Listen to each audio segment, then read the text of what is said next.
So, welcome to the Gentleman Bon Vivant with Gerri and Christopher. I'm not Gerri, she is. Um, I'm the Christopher here. So, this is our first episode of the Gentleman Bon Vivant. But the goal here, the idea is to explore what it means to be a true gentleman. Um, there's a lot more involved than just pulling out chairs and opening doors. But the big thing is, we don't want this to be a conversation that's no. The big One-sided? thing is You don't want it to be one-sided. the big thing is we don't want this to be a one-sided conversation, right? We want this to be an open discussion and an actual active discussion between um, me, a gentleman, my wife, who is directly affected by my manners, and of course you, the audience. So we want an interactive experience where everybody is going to get to play the part. We just want to create a deeper understanding of what it means to be a gentleman, the nuances, the details, the subtleties. And she's primarily here to, what again? Keep you honest, babe. Keep me honest. So, just to kind of give a world overview, this is just the pilot, the introduction piece. I'm trying to keep this simple and short, but I'm Christopher. I'm first generation German American, currently living abroad. We are expats living in Rheinland-Pfalz, Deutschland, or in southwest Germany. For a living, I'm a healthcare administrator. And I work from as far north as the UK to clinics down in the Middle East. I'm also an artist, a writer, and an occasional live theater actor. I've even been known to act in a few TV commercials along the way. But I'm from Cowtown, that's Fort Worth, Texas, or Funky Town. I have two beloved alma maters there, Texas Wesleyan University and Texas Christian. It's been a crazy life. It's been an embarrassment of wealth. And wealth is in not a lot of money always, but it has just been a very rewarding existence. And I think it's time to start discussing in detail, back and forth with others, right? What does it mean to be a modern day gentleman? Lastly, I'd like to just say that I enjoy diversity and I enjoy young people. Um, I like differences. I like to explore cultures. And I love the idealism and the energy and the enthusiasm of young people as they're trying to navigate their world and coming up with great ways to get around things. You know, all the hacks you see, the things they do, the energy and the intelligence, just the sheer brilliance that they bring to the table.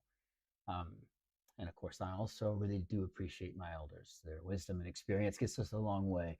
And, like they said, those who never learn history are doomed to repeat it. So that's a lot what I think we can just pretty much glean from that, right? We should learn from our elders, right? And also learn from our youngsters. Gerri, you? What about you?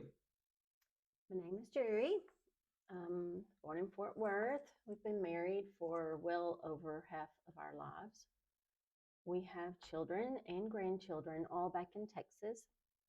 I kind of go back and forth and have been doing that for the past few years since he's been in Germany. Started out as a hairdresser, went back to school and got my political science degree. Did that for a little while, had to get out to maintain sanity.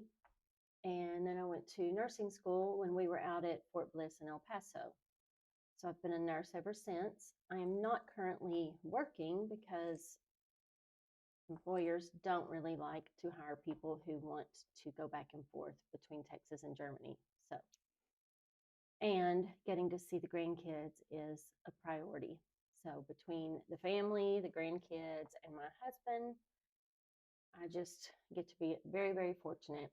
And Living that cosmopolitan jet set go where the lifestyle. loves of my lives are. My life Not a bad thing. is where they exist and live. How about that? That's perfect. So we talked about it briefly, and this is going to be painfully obvious to everyone watching that we do not rehearse anything. This is kind of off the cuff, but painfully obvious. But I did ask you earlier to consider your own experience, your own frame of reference, right? And to define for us what, from your frame of reference, what is the cognitive image you have of an ideal gentleman? What does he look like? My ideal gentleman, well, you're a wonderful gentleman, baby. Oh, that's But very nice of you. yeah, I had a gentleman in my life way before you, though, and that was my dad. I was very fortunate to have him as my father and to be able to watch him be a husband to my mother, a father to us girls, and to just watch him go through life because in my head, a gentleman is probably, 95% action. You don't have to be anything to be a gentleman. I mean, literally nothing. You don't have to be rich, poor, whatever color, whatever. It doesn't matter. You just have to be a gentleman.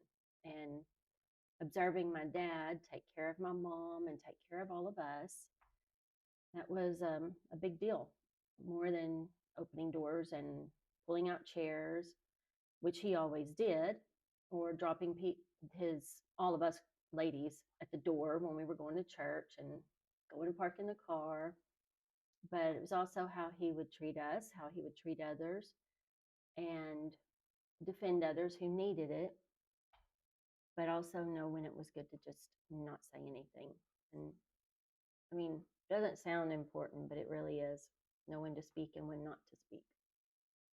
I make that face because I've obviously had issues with this rule in the past. I think we're getting I a think clear we all message. do, baby. I think we all do. Right. No, but your dad left some pretty big shoes to fill, and we all miss him. He was an incredible individual. But I can tell you right now, I cannot speak for my other brothers in law, but yeah, a lot to live up to with him. He was a great guy. So, Oxford Languages defines a gentleman as a chivalrous, courteous, or honorable man. In this string of definitions, right, number two, the secondary one would be a man of good social position, especially one of wealth and leisure. And then lastly, and I guess of least importance, the way I see it, a man of noble birth attached to a royal household. But I think the goal here really for Gerri and I is to um, for Gerri and I, or for Gerri and me, is to take it a bit further. Talk about topics such as dining. How to dine as a gentleman, right? Both on the economy and at home. What to cook, how to cook, right? What should you cook? Is this is this your are you having over your significant other that you've been together with for some time? I mean, is this going you're coming home to your spouse, or is this a new date with someone special? That's important. So how do we dine? Both out there from burger shacks to the finest French restaurant. How do we dine? What do we do? What are protocols? How do we define protocols and why are they important? What are protocols, right? Exactly. We want to talk about haute couture, fashion, what to wear on any budget, right? So, and believe me, I have lived at any budget in my life, right? When we were younger, it was hard to scrape two nickels together, but I still found a way to get to the secondhand store at 18, 19 years old and get a sport coat. When we talk about education, I think education is a really big, important thing, but not necessarily, undergraduate or graduate school, postgraduate stuff. And not necessarily getting a string of degrees and credentials behind your name, but just getting an education. How do you do that? Well, it's free. I mean, it's the whole world is available to you on your cell phone, on your tablet, on your laptop, your desktop. Public library. Education does not have to cost you a dime, but we should all strive to be educated on a consistent, nonstop basis, always learning, always making ourselves better. I think we also want to kind of touch on worldview. What is the worldview? How does that work? Languages, language acquisition. You don't have to be a linguist. It's not about learning a language completely and being a master of that enterprise. That's not necessary. I'm talking about is at least being able to order in the local lingua at a restaurant, or just saying hello or asking directions. If you're from Texas like we are, I mean, both of us are from Fort Worth, it probably do you best to at least learn how to order something in a restaurant in Spanish, because you're going to have Spanish food if you're a Texan. So it'd be nice if you could actually speak to them. I think we should talk about patriotism versus jingoism.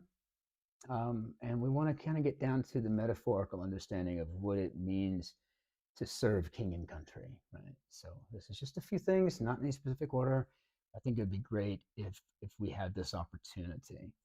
Um, in the meantime, we're looking forward to sitting down with you, to working through this, to exploring this concept. And I don't think it's given enough attention these days. And so let's make that happen.